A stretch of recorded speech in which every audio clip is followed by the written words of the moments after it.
उमर साहब शायद भूल रहे हैं कि he is an honourable chief minister, elected chief minister. उनको देना चाहिए था, 1 साल हो गया। 1 साल में न तो 200 यूनिट देखे, और बडगाम वालों को कहाँ से यूनिवर्सिटी देंगे?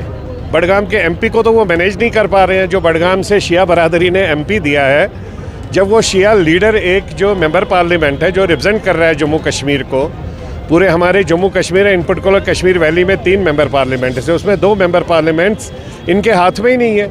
दोनों इनको क्रिटिसाइज़ कर रहे हैं, इनकी कमिटमेंट्स को याद दिला रहे हैं। जब उमर साहब ने उस वक्त एनसी ने वो कमिटमेंट पूरी नहीं की है, 200 यूनिट की बात की थी इन्होंने, 12 सिलेंडर की बात की थी, जेलों में जितने बच्चे उनको रिलीज़ करने की बात की थी, मीटर उठा के फेंकने की बात की थी, इन्होंने बहुत कुछ बोला था। यूनिवर्सिटी बहुत दूर की बात है, यूनिवर्सिटी को बनाने के लिए आपको यूजीसी से परमिशन लेनी पड़ती है। उमर साहब, आप वही बोलिए जो आप कर सकते हैं। आपने अपने लिए 2.5 करोड़ की गाड़ी लाई, वही करिए आप, you are happy with that. ये सब चीज़ों में इनको कोई इंटरेस्ट नहीं है। They are just having fun with the people of this place. लोगों के साथ मजाक कर रहे हैं, और कश्मीरी कौम इनको लग रहा है आज भी वही है जो 50 साल पहले से था।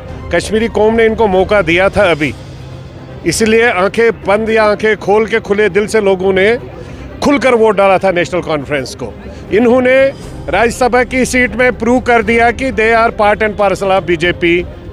31 वोट्स थे, टोटल 58 वोट्स थे, 28 बीजेपी के पास थे, 30 इनके पास थे। अगर ये पहले में लास्ट जो नोटिफिकेशन 2 सीटों की थी, अगर उसमें 29 डाल देते, इसमें भी 29 डाल देते, ये दोनों सीटें एनसी की आती।